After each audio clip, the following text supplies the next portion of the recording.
President Hakainde Hichilema. And she gave her reasons as to why she thought we made a mistake. But she did not remain without hope.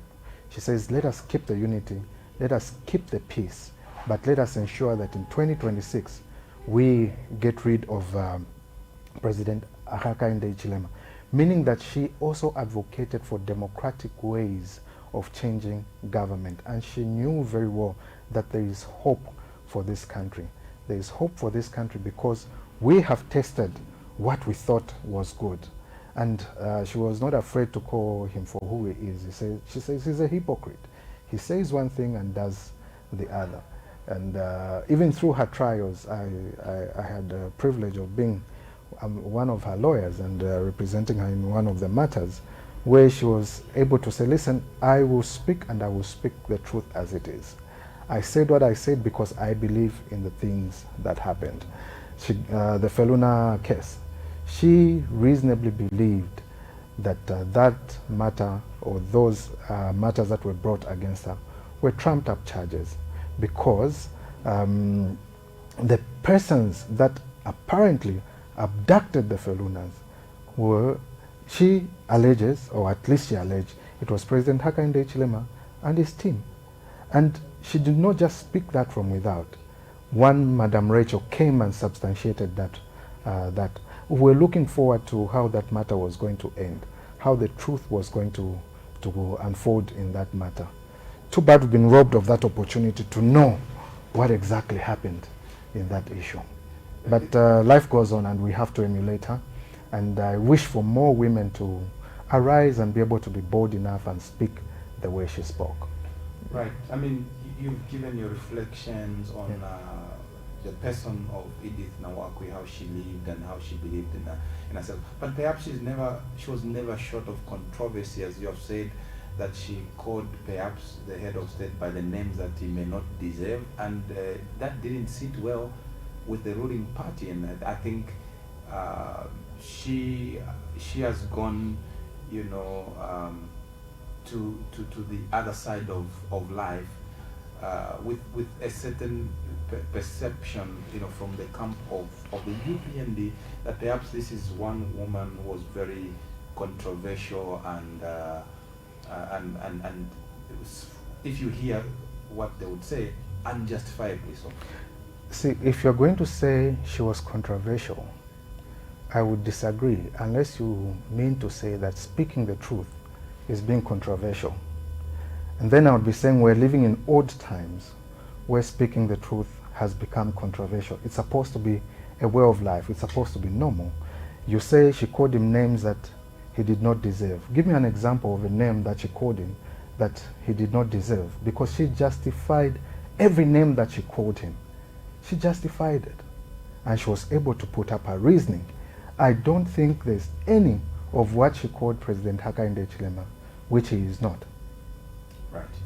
Now, let's perhaps move on from, you know, Madam Edith Nawakwi. We may reference her in our discourse because really she'll be put to rest tomorrow, and we'll celebrate her memory. Definitely. As we conversate.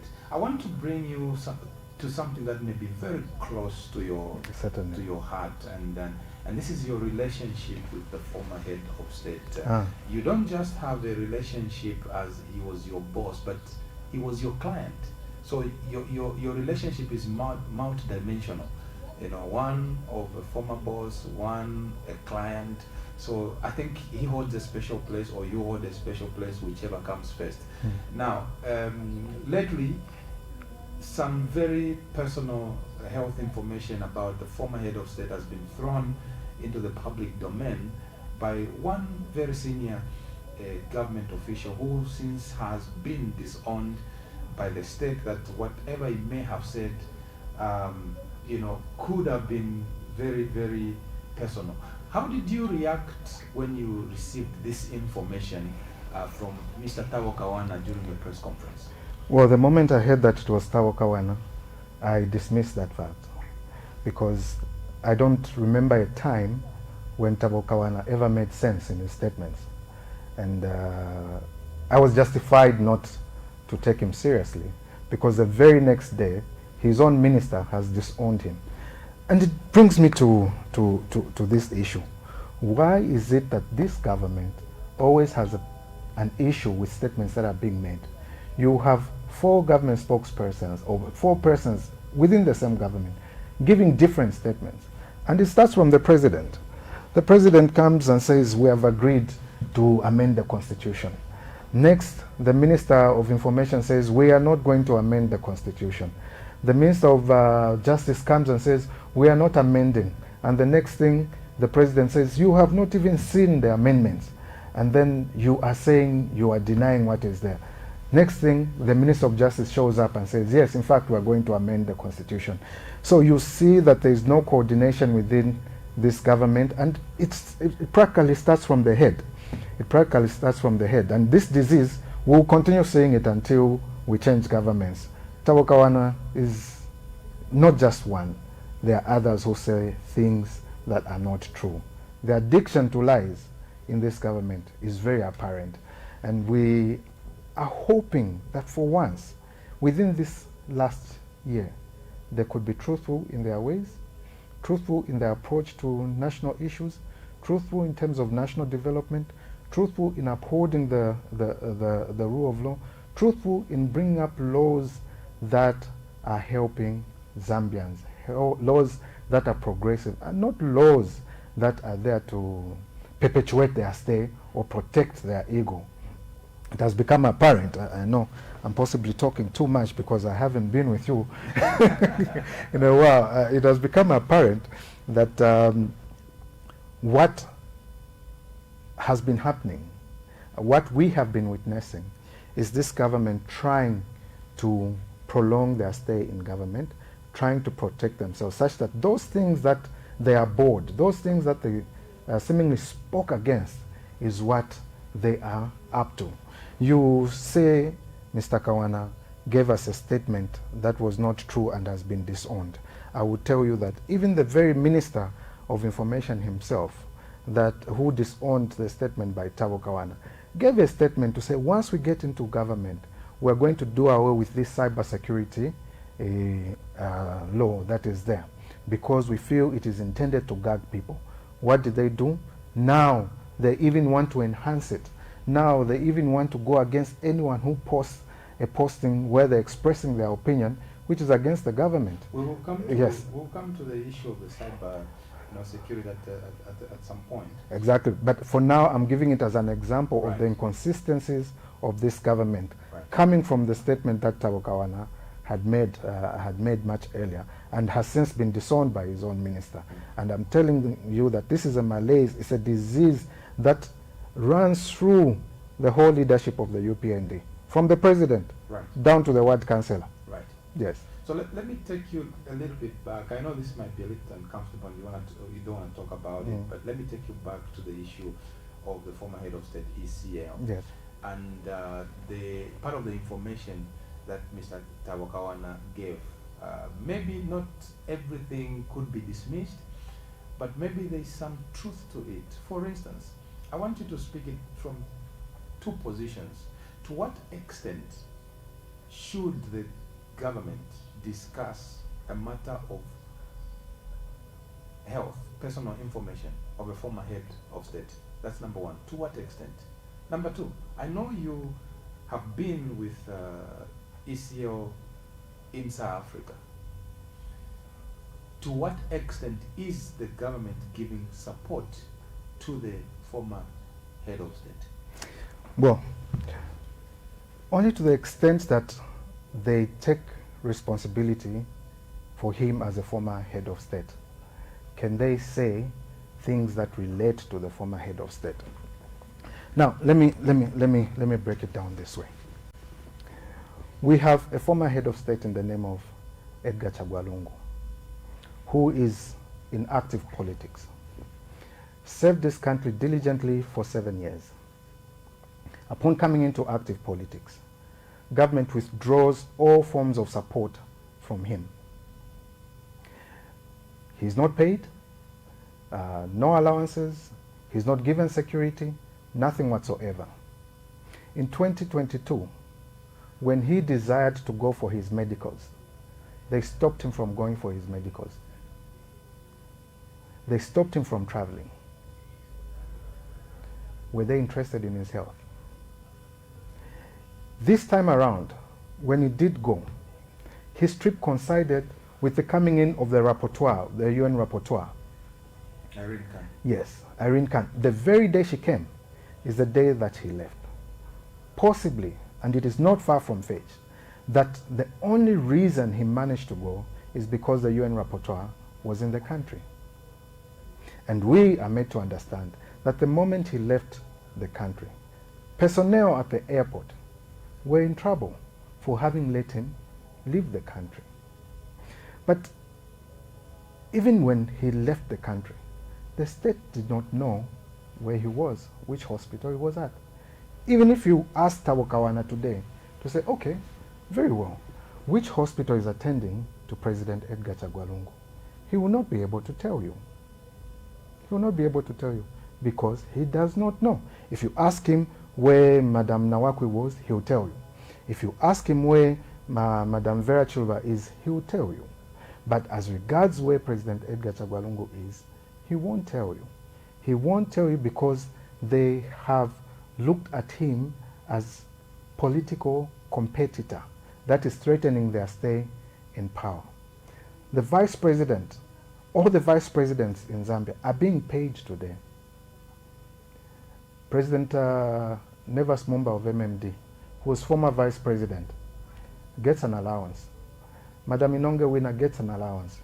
Kavindele gets an allowance. All the living former vice presidents are getting allowances. Perhaps only Dr. Mumba is still active in politics. The other two, they are not active. Yes, they are not active, but there is no law that provides for them to get allowances.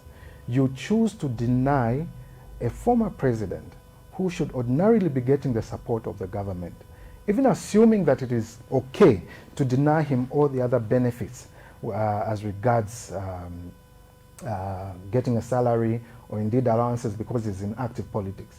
Shouldn't his medicals be taken care of? Those have not been taken care of. How can they Government take is care of not them taking when care. they don't know where he is?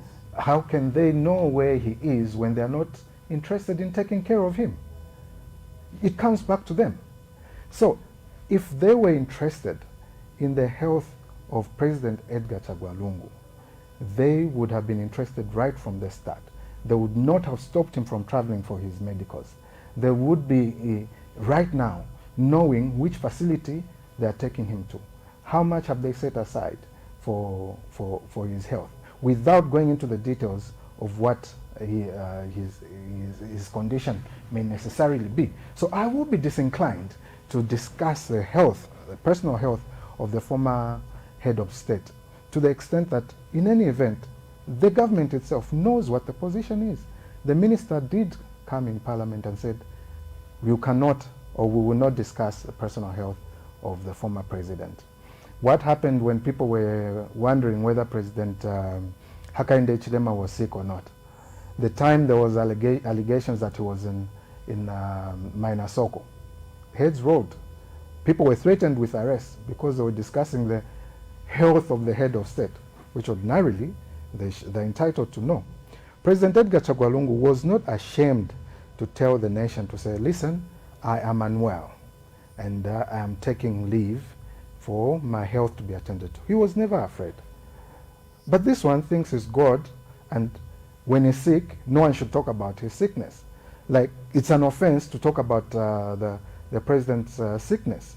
There was a rumor that he has died, and you could see that Facebook was awake, and indeed the internet almost burst, where people were speculating as to whether he was alive or not. Some celebrating, some of course. But of course that, yes, that was wrong. Exactly, for of course. To assume that. That's exactly what I'm saying. That some celebrating and others expressing the what? How can I put it? Displeasure. Yeah, displeasure, as it were, against those that were expressing happiness, and others genuinely concerned about his health. So it should not be seen to seem like being sick is a taboo. It's wrong. We all get sick, and when we do get sick, let it be the person that is sick, be the person to say, listen, this is my state, and I'm undergoing this, and this is this is how I would want us to go from this point onwards. Right. And like the cantankerous manner in which Kawana decided to go about this issue, that was uncalled for.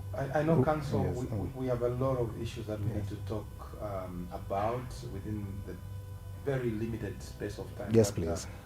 But permit me, before I move on from this, issue, to ask you to inform the nation, because many people hold a very misinformed position that President Lungu and President HH don't see eye to eye or don't speak.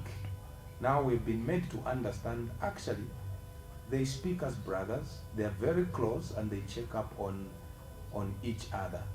I mean, could you just crystallize this information for us? Because really it has come as a breath of fresh air, and it was a source of contention amongst the two political divides. What's your reflection and what's your confirmation on this very interesting piece of information?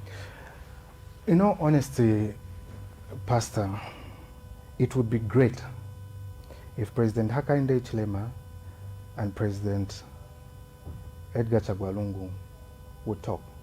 It would be great. It would be great? It would be great. It would be great because President Hakainde Hichilema would have an opportunity to ask President Lungu, how did you deal with the drought issues that were there? How did you deal with the shortage of food? How did you deal with the issues of electricity and load shedding? How did you deal with all these issues? How did you deal with the issue of debt? How did you deal with the cost of living? How did you manage these things? Now, I will tell you that the trajectory that our economy is taking, the trajectory that our agricultural sector is taking, the trajectory that the development of our infrastructure is taking, simply speaks to the fact that they are not talking.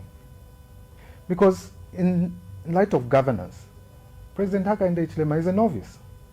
He's simply learning how to govern. The way he assumed would be the way to govern, he should have found out by now that that is not the way things go. And the only person so far living who has had the opportunity to run this country is President Edgar Chagwa Lungu. And President Edgar Chagwa Lungu has always been available. If I was President Hakainde Hichilema, instead of sending the police to go and grind his gate, I would go privately, knock on his gate and say, President TCL, let's drink tea. How did you sort out this issue? It would be President Edgar Chagwa Lungu who would be telling the Patriotic Front, or indeed the opposition, say, listen, this guy may be leading us somewhere. Let us be able to talk to him and guide him, because he is genuine when it comes to issues to do with the economy, when it comes to issues to do with agriculture, rule of law. He is genuine in that regard. But that is not happening.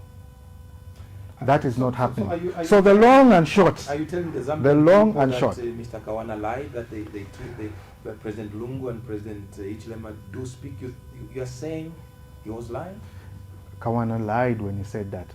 But as a matter of fact, his own minister has disowned him. And his own minister has not stated which part of the statement he has disowned, meaning that the whole statement has since been disowned. They don't talk. They don't talk. They just don't talk. It would be good if President Hakainde Hichilema would come down from his high horse and say, my brother, how did you run this country? Then things could possibly have been different. Right. Yes. Well, let's move on. Zambia is a nation of issues, and we have one topical issue that has to do with the constitutional amendment. You are a constitutional lawyer, and I would like to hear, and perhaps not just me, the Zambian people, would like to hear your sentiments around the current proposed amendment, clauses, 13 of them, yes, by the government, and currently there is, an encouragement for the public to discuss these things, because government would like to gather consensus and the Ministry of Justice has given out the roadmap, and this is something that is very topical at the moment. I'd like for you to just give your reflection on what has been proposed to be addressed in the constitutional amendments. The Minister of Justice has not given a roadmap. The Minister of Justice has simply told us what the intention of government is, whether we like it or not. That is what they have done. As a matter of fact, this is not the point at which you give a roadmap.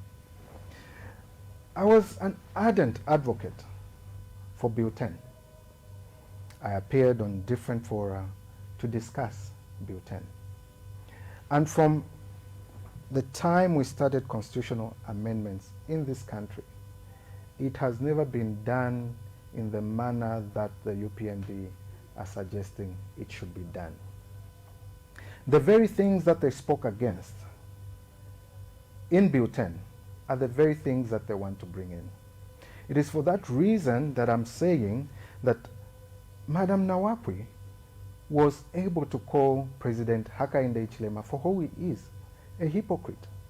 And this whole constitutional amendment debacle exposes that part of the leadership of UPND, the hypocrisy in UPND. It was President Hakainde Hichilema who says, do not touch Article 52. This article that talks about resignation of a person before the election, do not touch it. Even if it is going to take us forever to get to a person that we want, so be it. That was his argument.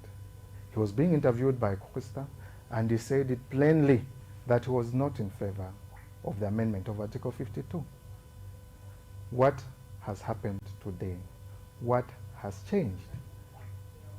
What has changed? Hypocrisy of the highest order. It was him who said, do not do this delimitation exercise.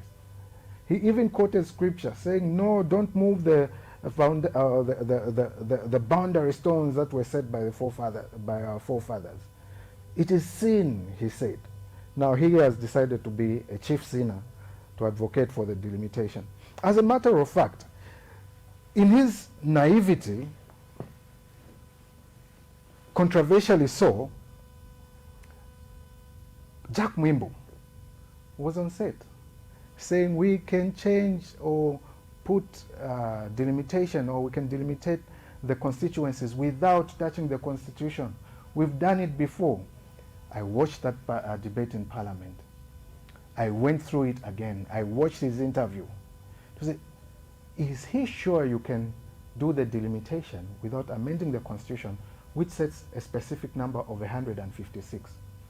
Now, I wanted him to show us magic as to how it would be done, because he said it could be done without amending the constitution. As regards all the 13 amendments that they wish to make, what is so draconian of them all is a desire for the president to move that number of 8 nominations that ought to be made from the constitution, put it in subsidiary legislation, where he can decide to wake up today and say, okay, I'm going to nominate 50 members of parliament. Who's going to stop him? Why does he move it away from the constitution? Why doesn't he want it to be in the constitution? Counsel, not to stop you, yeah. But I hosted the permanent secretary, Mr. Tabo Kawana, not too long ago on State of the Nation. He said, it is not true that the president would like to have unlimited number of nominations. He, according to Mr. Kawana, the government holds a view that there is a provision for 5% incremental numbers. 156 members of parliament, 8 is 5% of that. And they're suggesting that whatever number the limitation process is going to give us, 5% of that will be the incremental value to the nominated members of parliament. Are you sure you want to quote Tawakwana as an authority? He's a government spokesman. He is a government spokesperson, and the official government has disowned him. I mean, no, but they haven't taken away his position. The very fact that they have told us that he's a liar we can't follow what he said. As a matter of fact, where is that law that is talking about the 5% incremental? I don't know. It is not there. Just as though you don't know. The reason you don't know is because it doesn't exist. So if it doesn't exist, then it is not there. You can't take away from the Constitution, because there's a reason why the Constitution limits it to 8. And it had nothing to do with percentages, as it were. It had nothing to do with any percentage. And to say that we will put it in subsidiary legislation and prescribe a percentage is not it, because now we'll be using the arrogance of numbers for purposes of increasing the numbers of members of parliament. And then we will have a Wameaya syndrome creep in, because the moment he is able to change subsidiary legislation without the rigorous process that requires to change a constitution, then using the arrogance of numbers, which they intend to use in the cybersecurity amendment, they'll be able to do that. We'll only be able to cry, don't, but if they have the numbers and it only requires a simple majority to amend subsidiary legislation, they will, for a fact, do as they wish. The Cybersecurity Act is a test. They will go ahead and amend it. Move sentences to 25 years because it fits them. Notwithstanding that the Americans have advised them not to, whom they seem to get along with very well. Civil society has said don't. All media houses have said don't. All journalists, I know not of one who says we should go ahead. Bloggers have said don't. All stakeholders have said don't do this. But using the arrogance of numbers, you saw what happened in Parliament. What will stop them from using the same arrogance of numbers to increase the numbers of members of Parliament from the UPND? Do you reckon that even with all the advice, you think the president was sent it is waiting? I will tell you for a fact that President Hakainde Hichilema is not one to listen to anyone. Whose advice does he take apart from his own? If he has indeed advisors. Those advisors are advised by him, otherwise it would show that he himself and the whole group of advisors can be relied on. We wouldn't be where we are right now as a state, if President Hakainde Hichilema listened to advice, because that advice has not only come from inside but also from outside as to how exactly we should approach our economy, how exactly we should approach the issue of the rule of law, how exactly we should approach the issue of load shedding, how exactly we should approach the issue of the cost of living, how we should approach the issue of the mining companies. President Nawakwi was able to speak eloquently on that issue and advise government on what ought to be done. Did they listen? No, they didn't. Even when they were selling Mopani, they called it not a sale, and their justification for calling it not a sale. But everybody knows it's a sale. But one day the chickens will come home to roost. You said you were an ardent proponent of Bill 10. Yes. When you mirror it against the proposed changes, 13 of those, what do you think are some of the marked differences that you think Bill 10 stands superior to what is being proposed? Firstly, we had the National Dialogue Forum.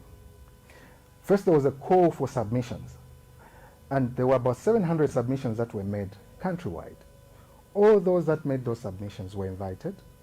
We enacted the National Dialogue Forum where people were able to sit and debate the content of the Constitution and the manner in which it was going to be adopted. The desire that Cabinet should not be the ones to determine what should go in there, but what the National Dialogue Forum was going to discuss is what was going to go into Bill 10, and as it was going to go straight into Parliament. What have they told us now? They've told us they're going to give a report for delimitation, a day, then thereafter there will be consideration, and then they will put it in the government gazette 1 month for people to make submissions. We're just fulfilling the rigmarole of what exactly they intend to achieve. There has been no process for building consensus, and they're calling that 1 month for publishing it in the gazette as building consensus. That's not how you build consensus. You build consensus before you publish it in the government gazette a month before it is introduced into parliament, meaning that at that time you will have said, this is what the people have said they want. At this time they want to tell us what they want, then in the process we start making submissions. No. It ought not to be the case. We have to go in a very holistic manner, get views of the people, set up a framework that is workable, a legal one for that matter, not a pronouncement from the Minister of Justice or indeed the President, especially that everything that they're advocating for are things that they said they didn't want to grace the Constitution. What is good now? The very example that is said, just because you put sugar in poison doesn't make it any better. It doesn't make it any better. It doesn't make it not poisonous anymore. And this time around they are saying, I want to be able to nominate the members of parliament that I desire. I'm asking you, one last question on this constitution making process. I just want the director to be ready with an ad, because as a media house, we have realized that this is such a topical issue. It's a matter of great national importance, and the consensus needs to be built on it. We must hear from both sides of those who are saying this is good for us to do. As you heard Dr. Nevas Mumba said, he single-handedly can perpetuate President HH's stay in power by withdrawing from his nomination, and then we'll go back to 30 days, you see. So we need to hear those who are proposing that these are good amendments and those who are opposed. So as a media house, we have taken it upon ourselves. Tomorrow we'll be hosting the first in the series of the public discussion forum. So perhaps maybe before I ask you this last question, let's take a breather and listen to this message for the people who are watching, that they have to be at Mulungushi tomorrow at 18 hours. It's a good breather.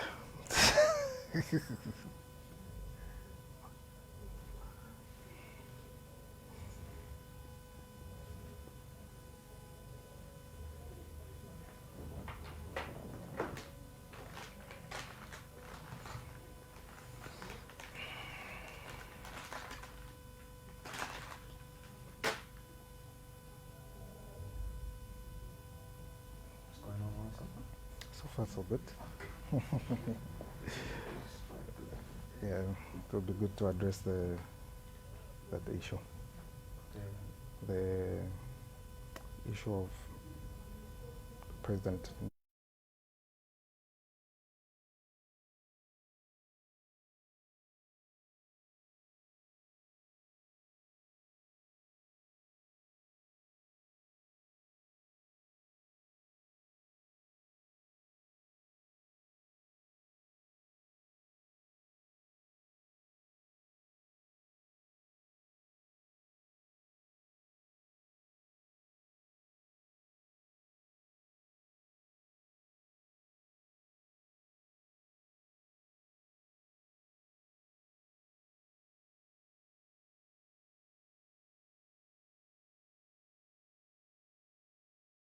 Ahead of the 2026 general elections. Before we took that breather, Counsel, I was telling you that there are those who are totally convinced this is the right thing to do.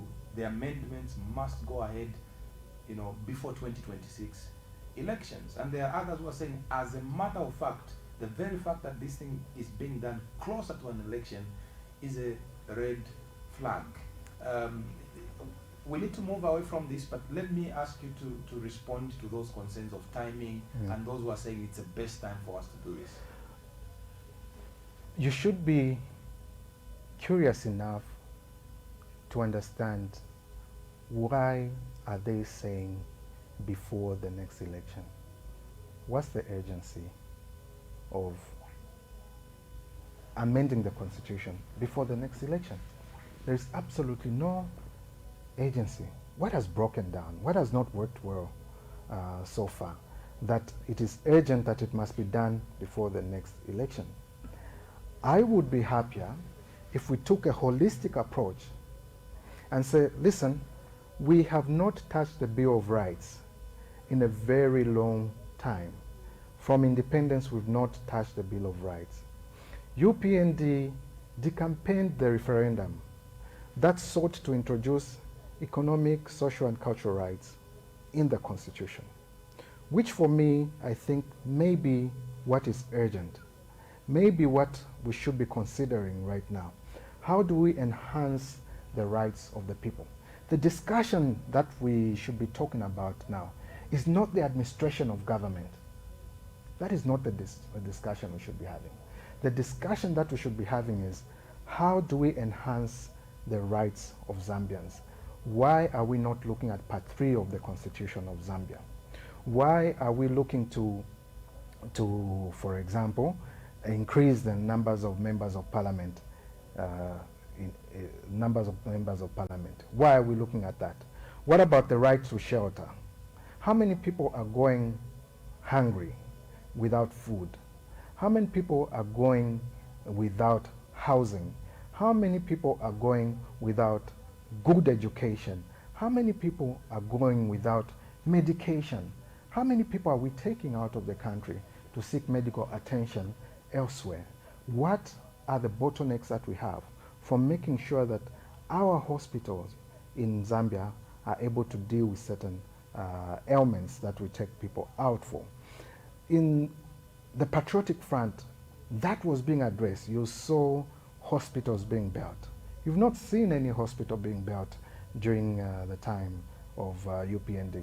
You saw airports being built. You saw schools being built when the PF was there, for purposes of addressing these issues. But we said, okay, let's have a human rights approach towards development by including economic, social, and cultural rights in our constitution. That's the conversation we should be having right now, not administrative issues.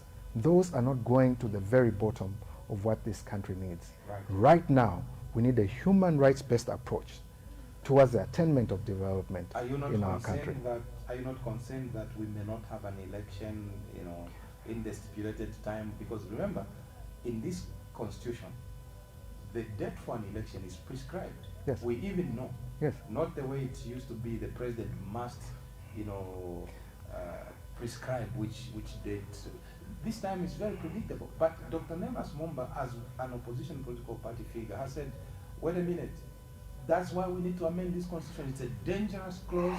I, for one, as Nemas Momba, will make sure that I nominate I tender in my nomination, I withdraw, just so that we tell you and show you that this is a bad clause. See, I think Dr. Momba was being mischievous when he made that statement. Let's look at what was the intention of putting that clause there, the 30-day clause. What was the intention of putting it there? See, with the nature of corruption that we're seeing in the UPND, it is possible, for example, in Kawambwa, where they purportedly abducted a councillor who stood on Tonse Alliance ticket, hid him somewhere, and the next thing he shows up, he says, I do not want to stand. The effect of that is that there has to be a cancellation. The framers of our constitution foresaw that there would be corrupt individuals, such as the UPND, that may approach a member of another party, induce them to withdraw from the election so that they gain unfair advantage. So that 30-day issue is intended to protect our democracy. People have the right to choose whom they want to choose. So if a party is given an opportunity to induce corruptly a person representing a political party to withdraw from an election, then we need to find a way of dealing with it. They must know that when you do that, the whole process is cancelled and you start again. They'll look for another candidate and you may still lose anyways. That is one reason.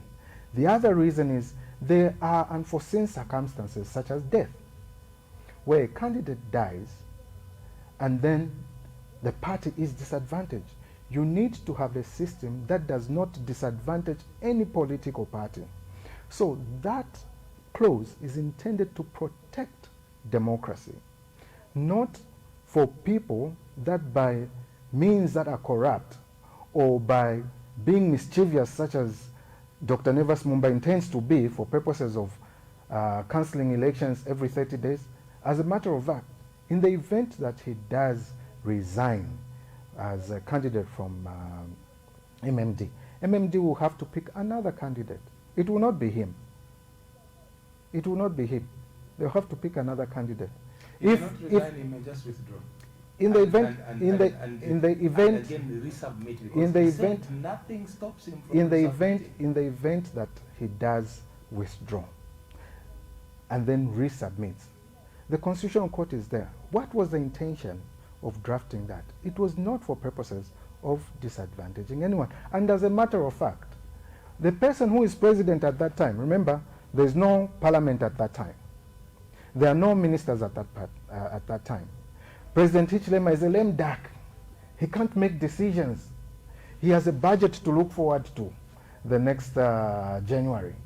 There's a budget, that's August, remember, and parliaments need to sit and come up with a budget. He can't run anything. There will be nothing going on. Even President Hichilema himself should not lie to himself that he can be president for 7, 12 years. It's impossible, because he will not even be able to tie his own shoelaces. He will not be able to buy a shoelace, because there will be no budget to run with. There will be no parliament.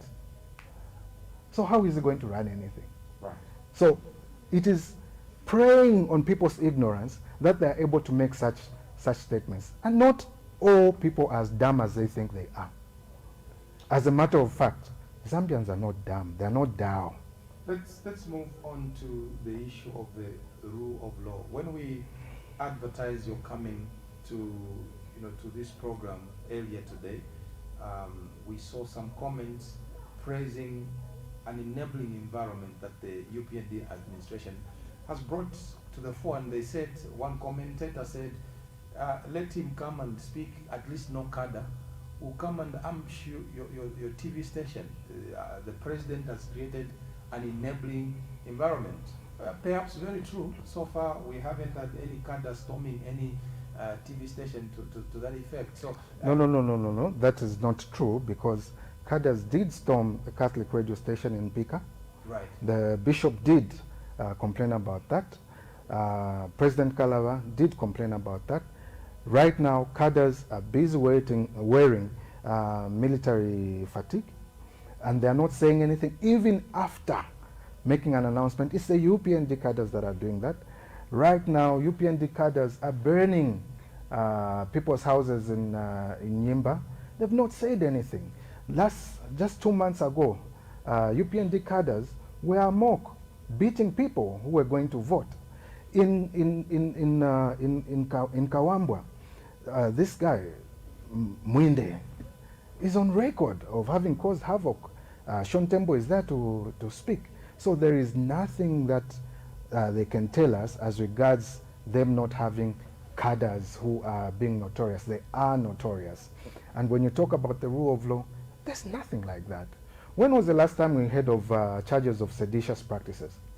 It was during the time of the colonial era. This time around, every person who opens their mouth to speak is charged with sedition. President Nawakwi has gone to her grave with a charge of sedition on her head. Brebna Changala is going to court for seditious practices. Nakachinda, Munia has been convicted for supposed defamation and is appearing for seditious practices. Mabonga is appearing for seditious practices. Only one set of people is appearing for seditious practices. You will see that there has been a breakdown of the rule of law, in that they only pick a selected number of people from a particular party and possibly region and take them to court.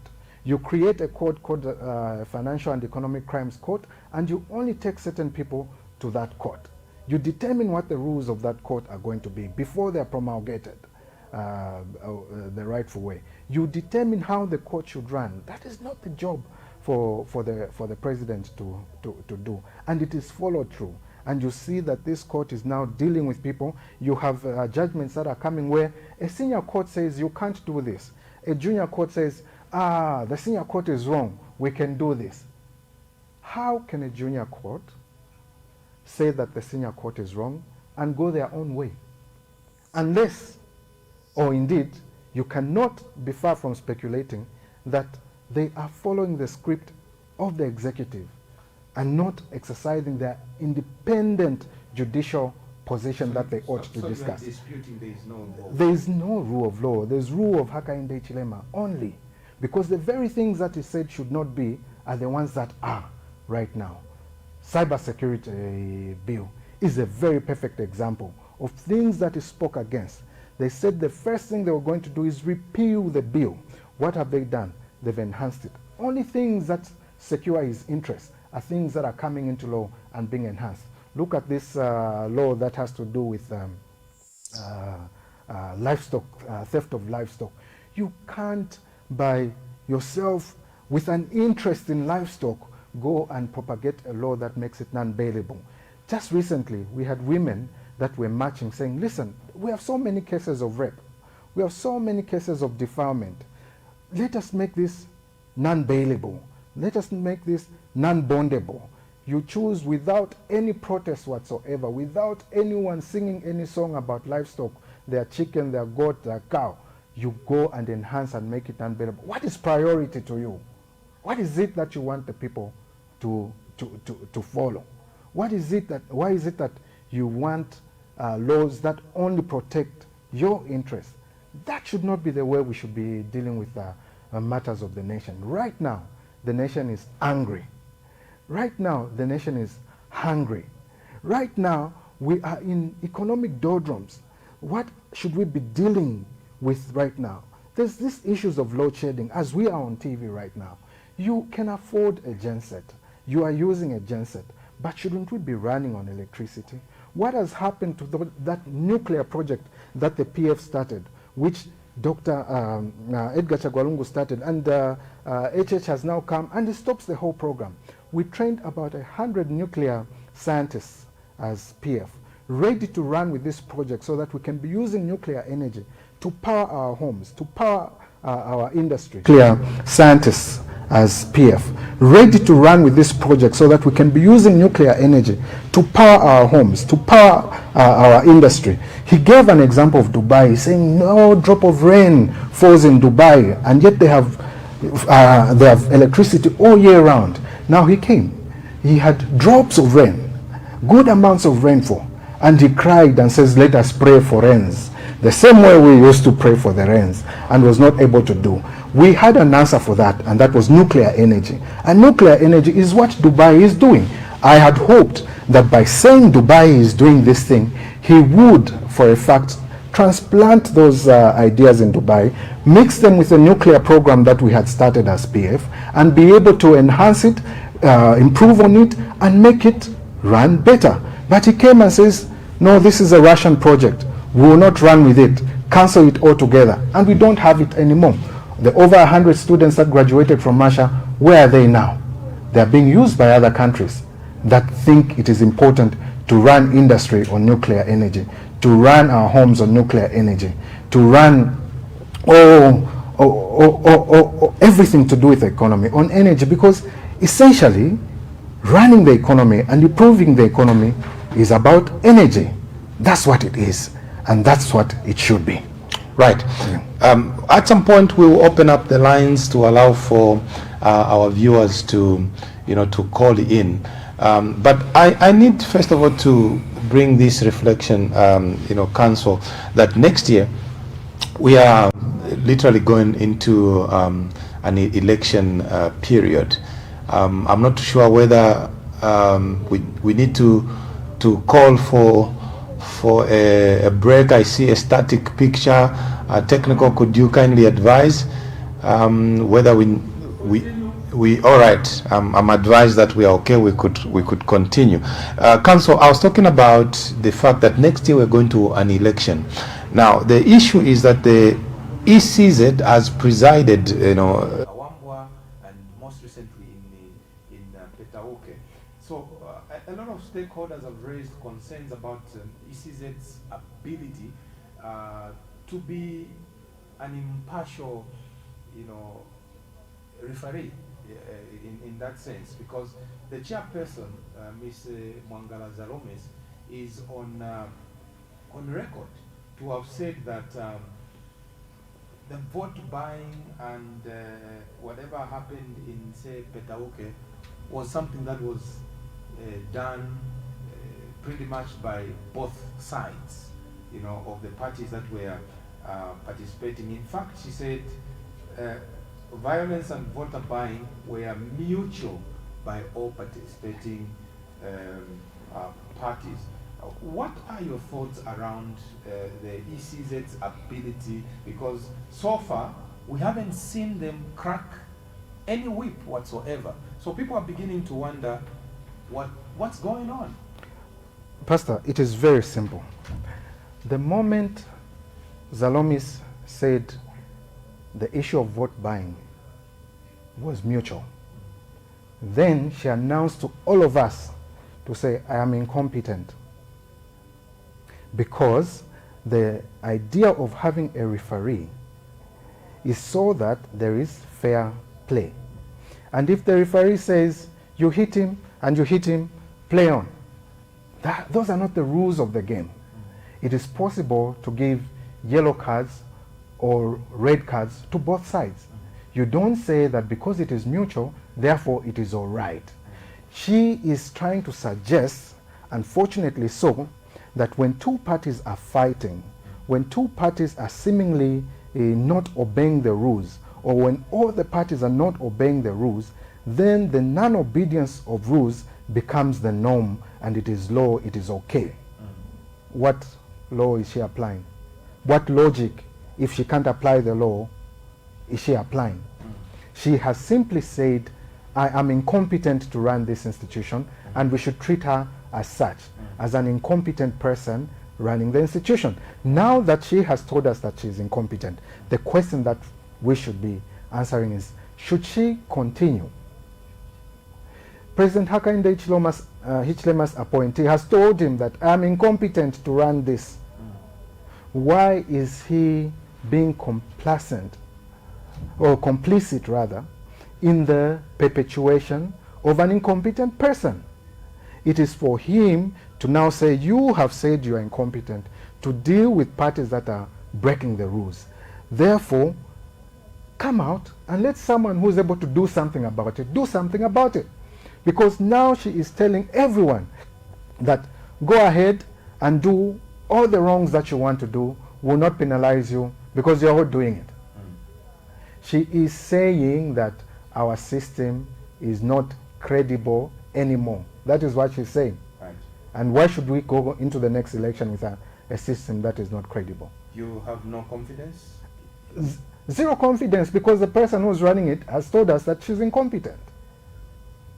So why should we be confident in a system where the person heading it says, I'm incompetent? That's what she has told us. Right. Exactly.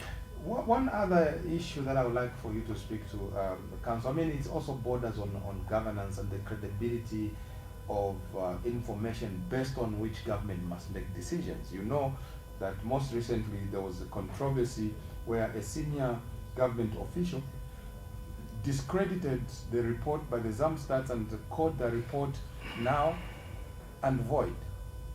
Now, this really didn't, sit well, because on one hand, one senior government official says it is now and void.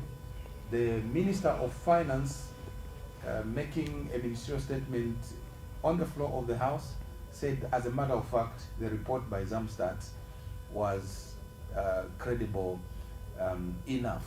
Now, those kind of conflicting statements somewhat raised a lot of concerns. I mean, you are a stakeholder in this matter, and you know for a fact that decisions from a national planning perspective are based on the census report. Yes. Here we are with a government that is divided about the content of this particular census report. Now, let me take you back to where the problem is. we have a problem right from the top. And I'm sorry to keep referring to President Hakainde Hichilema, because you seem to be very personal. No, I'm not being personal, but I'm just trying to show you the root of it all. It was President Hakainde Hichilema who told us that he does not like the systems of government where there is seemingly bureaucracy.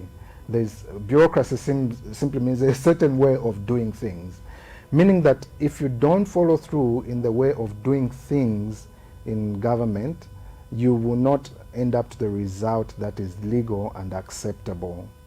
So the moment you see his lieutenants also expressing their similar view, where you have one civil servant or indeed a government official come and dispute the report of another government office which they are not in charge of, on the basis that, listen, your report cannot be accurate because the number of voters in Southern Province, or in these particular 3 wards, is more than the census population.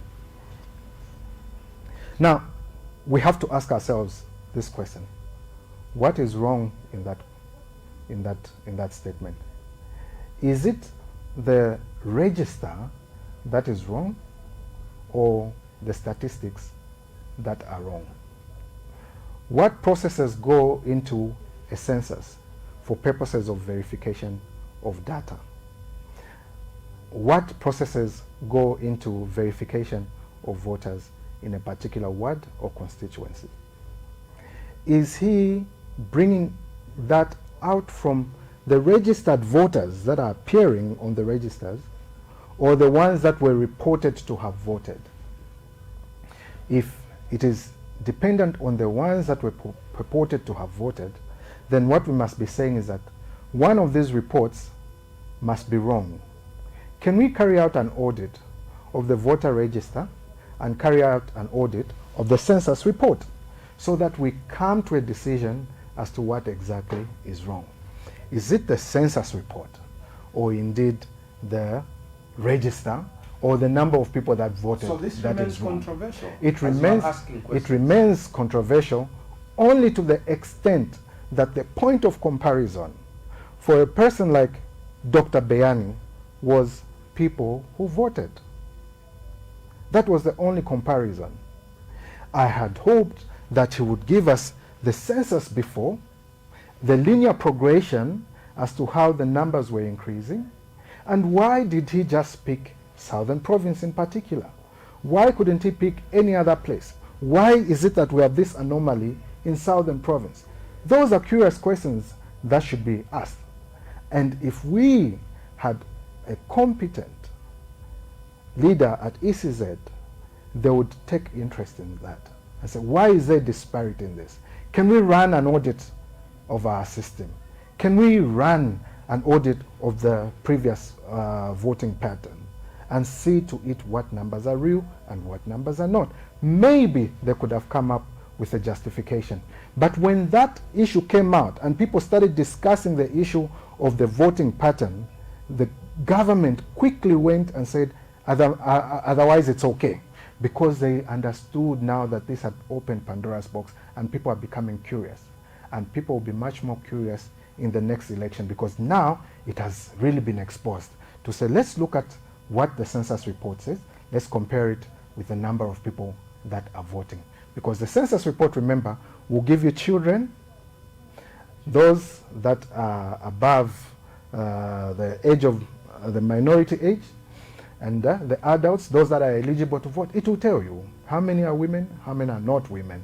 So if the total population, that includes children, does not exceed the number of voters, then there's a problem. Right. And that we must interrogate going into the next election. And that is one of the reasons we should not allow any amendments to our constitution.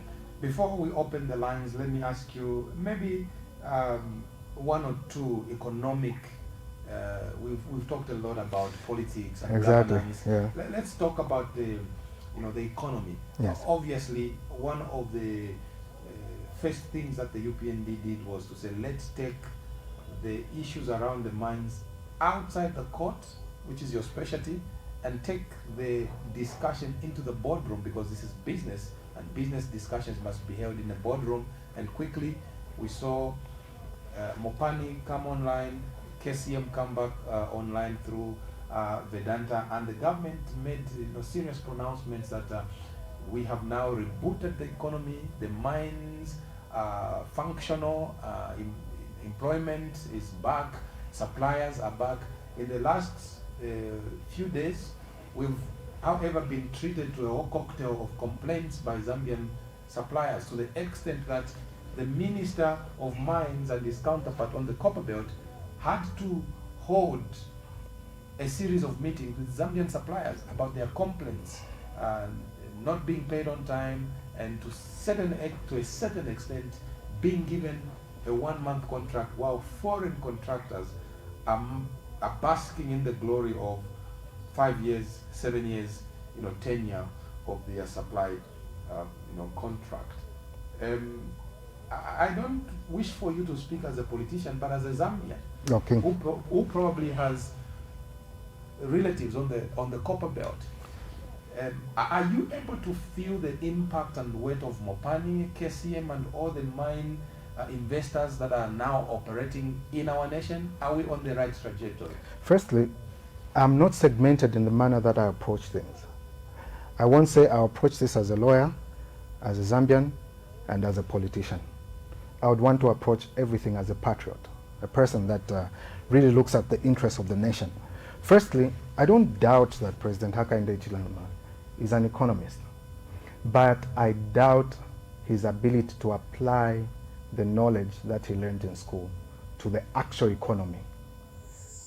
He can be a textbook economist, but when it comes to the application of the economics, I don't think he's done anything in that regard. For an example, the mining sector. We used to collect in mineral royalty taxes at least $1 billion every year in PF.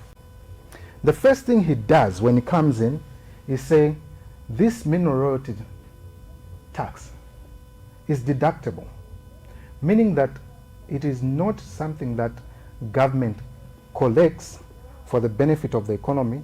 It is something that government borrows from a mining firm, and that mining firm will be able to deduct from other taxes that they are liable to pay. That was the first mistake. Because soon after they did that, you saw that the copper prices went up, and by this time we should at least have been gaining at least $3 billion every year from the mines. Are we getting that? No, we are not. And because of that, there is nothing that is going to support the kwacha. And that is why his 14 hours has not yet come. When he said, if you swear me in by 10 hours, by 14 hours, the dollar will, the kwacha will appreciate against the dollar. Now, the simple economics is that you need more dollars coming in for the kwacha to appreciate. That's what you need. But instead, even the little that was there, he takes away. And then he says, I'm going to bring in investors that are going to bring in investment to the tune of over $1 billion. He even told us, I've got friends who are willing to come in and put money. Now, what did we see? We were played to a circus where we are told we have brought in Delta, we have brought in this company from Dubai to come and invest in the mining sector. When that company comes in, what does it do? It does not bring in the investment. Instead, it seeks to borrow from the local market. Now, simple economics. This is what is happening. President Hakainde Hichilema promising us a good economy, meaning that the banks should be able to have faith in us Zambians and be able to lend us money to run business because of the environment that President Hakainde Hichilema has created. But what does he do? He tells us this investor is coming with money. This investor doesn't come with money, goes to the banks where we are supposed to go and borrow, and they decide to start borrowing from our banks. Our banks will now sit and say, okay, should we lend to that one who has a kantemba, or this one who has a mine. We choose to lend to that one who has a mine. But if this person who has a Kantemba wants to borrow from us, you have to pay more interest, because we are losing business from this mining conglomerate that has come in and wants to borrow from us. Meaning that you are strangling the economy all the more. Because this person that has come in, you have made us believe is going to come with money and be able to put this money in our banks. Our banks will have enough to lend out to the Zambians. That is not happening. It's a hoax. This whole Mopani issue, the KCM issue, is a hoax. President Hakainde Hichilema told us, who has said that we are giving Vedanta KCM? Who has said that? We are not going to give Vedanta back to KCM back to Vedanta. We won't do that. That was a press briefing. Then he goes into Parliament and says, I am proud to announce that Vedanta is taking over KCM. What sort of hypocrisy is that? The same hypocrisy that Nawakwi has been preaching about was exhibited in that statement. He has not told us what has changed about Vedanta to deserve being given back the mines. We were fated to this Fimba Opoke guy who was praising, saying Daddy Chololo at the Mopani, indeed handle, the time Mopani was being opened. And now he's crying the loudest and saying there's interference from State House, there's interference from your aides in this whole thing. Mopani has done nothing. People are crying on the copper belt. Now tell me one person. But State House has said it's not true, because those are just allegations. No single person has been named or linked to interference. See, even when people were named, all President Hakainde Hichilema was able to say is that, no, this person was seen coming out with a bag. I called him. I asked him what it was. He said it was calendars. What can I do? He knows what to do. Who has investigated? Has he called DEC to investigate? Does he have the power to investigate himself? Why is it that other people, he believes them when they just say things, when others, he unleashes ACC on them, he unleashes DEC on them? These are matters of national interest. The mines are the heart and soul of this country. And if we don't take care of the mines for purposes of establishing them as a point of beneficiation for this country, then we're not going anywhere. He has failed to handle the mines. There's nothing that's coming up from Mopani. KCM right now is a house of cards. It will just crumble one day. Look at Luansha. We were told we will start draining the water. They have started draining the water. It will take 7 years for them to complete draining that water. If at all they will complete draining that water. Nothing is going to be realized out of that. All that we've had is fanfare, lies, hypocrisy, and idiocy, to say the least. So as a legal mind, Counsel, as a legal mind, what are your views around the sentiments of procedural impropriety around the sale of Mopani to IRH, and the allegedly procedural impropriety around the surrendering of the toll gates in the Ndola Lusaka Dio, carriageway?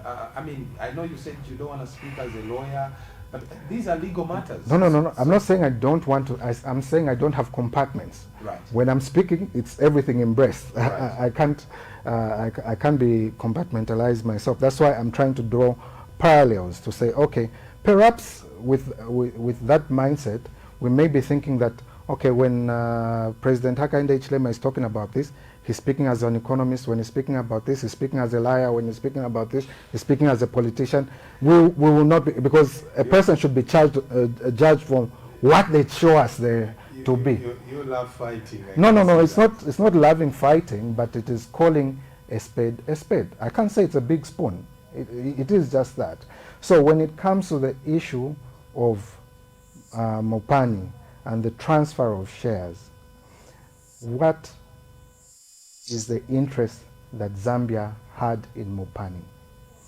Did that interest move to any other party? The movement of that interest is what has been legislated in our constitution to be something that has to be approved by Parliament. But we have had so many statements, some saying it's not a cell. We have been advised by the Attorney General that it's not a cell. But perhaps the President could just make just one move that could possibly save him. Under the constitutional rules, constitutional court rules, he has the power to go to the constitutional court for an interpretation as to what that provision means. He can refer that particular provision to the constitutional court. Because remember, the Attorney General only advises. He may be wrong, but what will stand the test of time is what the constitutional court will say. He has room to save himself. Otherwise, he is an active participant in the breach of our Constitution, the penalty of which should be impeachment in a normal society, because there has been a breach of the Constitution, and a breach of the Constitution from the presidency all the way down to his cabinet. I would like to call for a few phone calls before we wrap up our discussion. The number is on your screens, and please feel free, be very brief, 1 minute each. Let us know your name and where you're calling us from, and please be brief to the point. As we wait for the first caller, Counsel, I mean, you've discussed all of these about the UPND, you have labeled authorities this and that.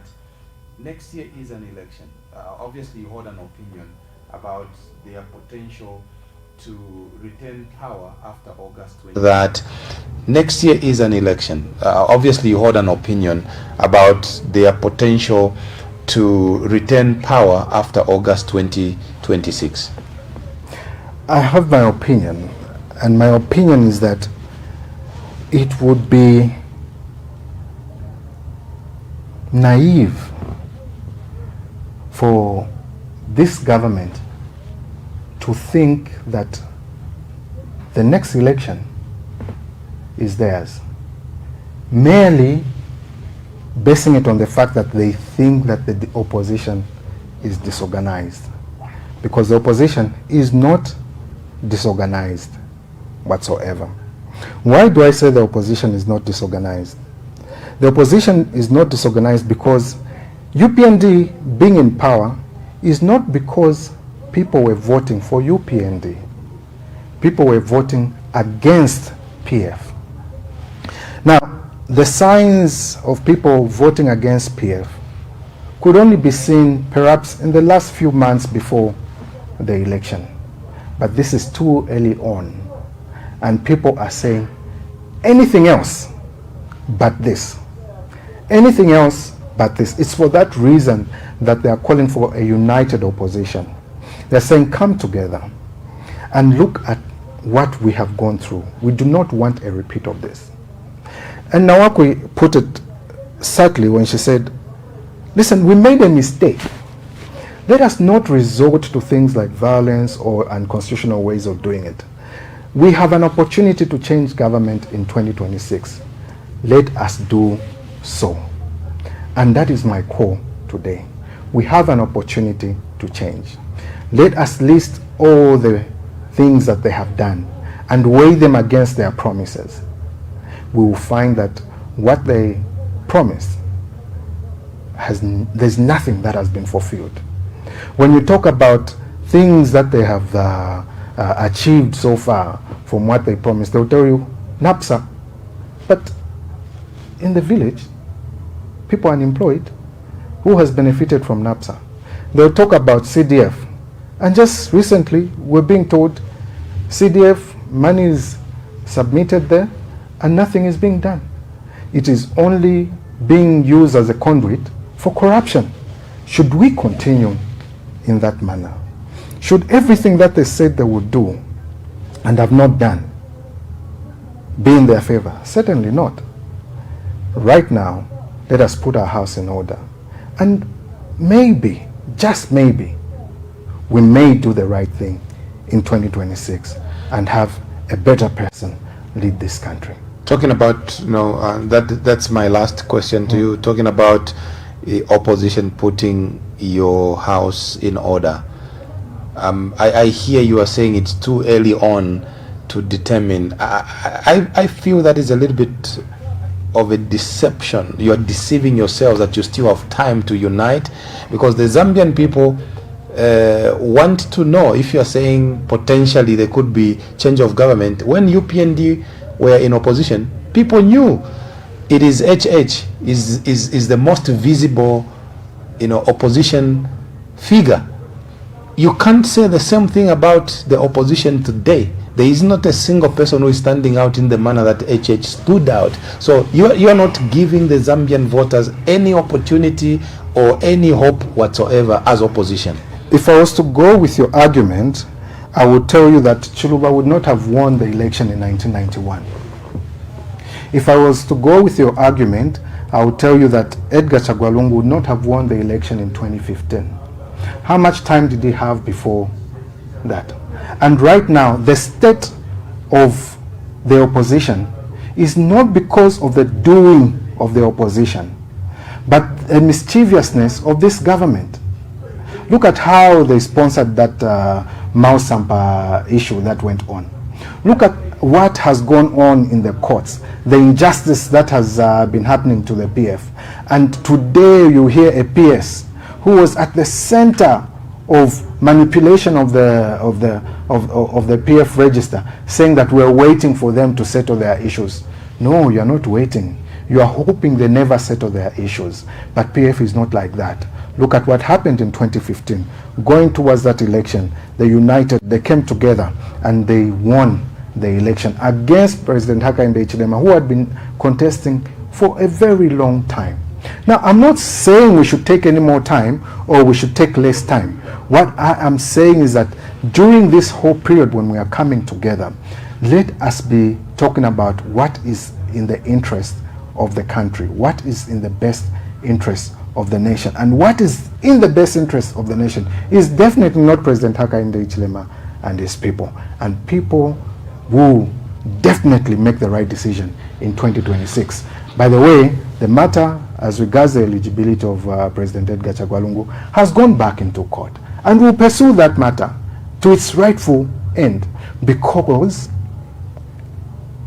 there's a chance that the ones that said they were wrong 4 times may actually agree that the last one time they made that decision were actually wrong. My view is, and I'd like to end that with this, my view, Counsel, is that in the wisdom of the Concord, they ruled and gave you the verdict to give you time to go and reorganize.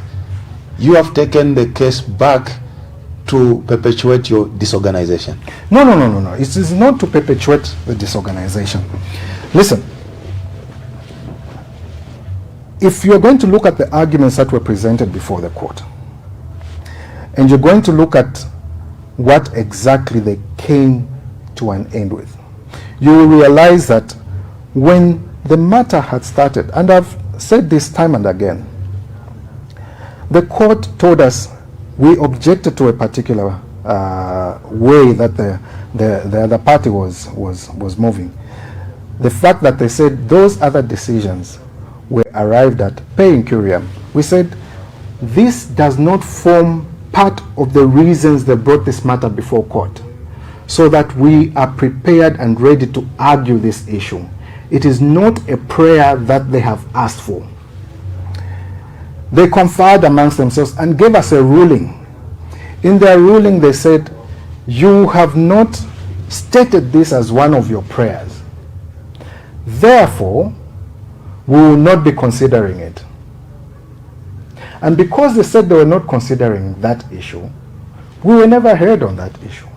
So you want to be heard on that issue? We were never heard on that issue. But when you look at what was in the end, the very last page of their judgment, they said, we have come to a conclusion that the decisions in the Dan Pule case, the decision in the Legal Resources Foundation case, were arrived at per incuriam, by mistake.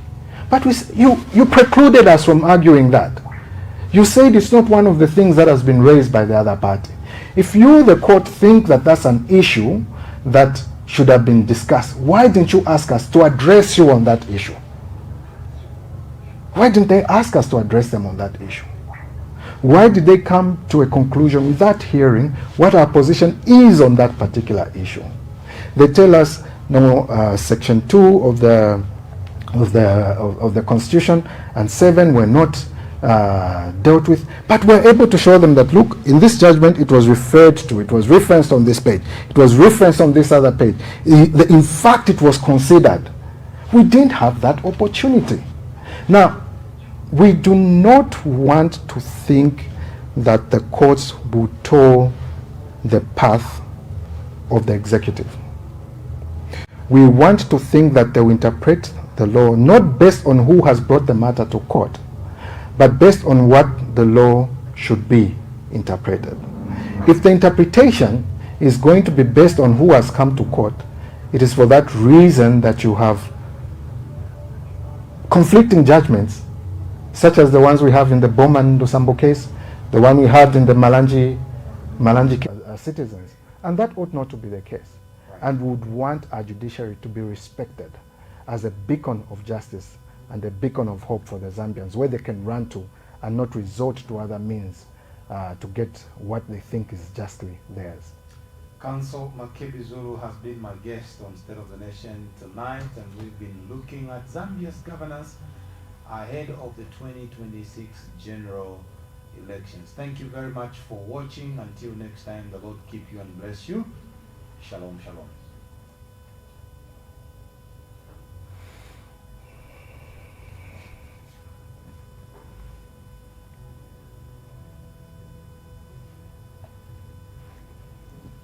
So hot in here. It's so hot in here.